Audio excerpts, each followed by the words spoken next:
Fraksi nomor 1. Partai Demokrat Sulawesi Selatan, Ilham Arif Sirajudin, versus Nimatullah RB.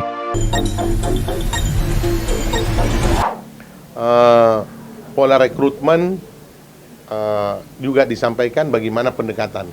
Ya, saya bilang, alhamdulillah, walaupun saya pernah terlibat dengan persoalan hukum, karena itu juga ditanyakan, tetapi alhamdulillah, ketika saya menyatakan diri mau memimpin Partai Demokrat, dukungan terhadap tokoh-tokoh yang ingin bergabung cukup besar.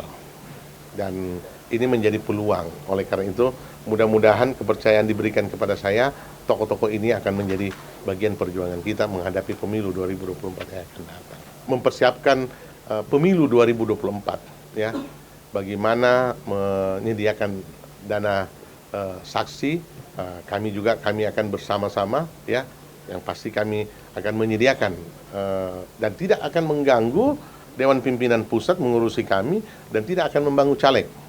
Ya, caleg nanti akan fokus bagaimana memenangkan dan meraih suara, tidak usah memikirkan saksi, sehingga caleg nanti tidak merasa atau saksi nanti tidak merasa berutang kepada caleg itu.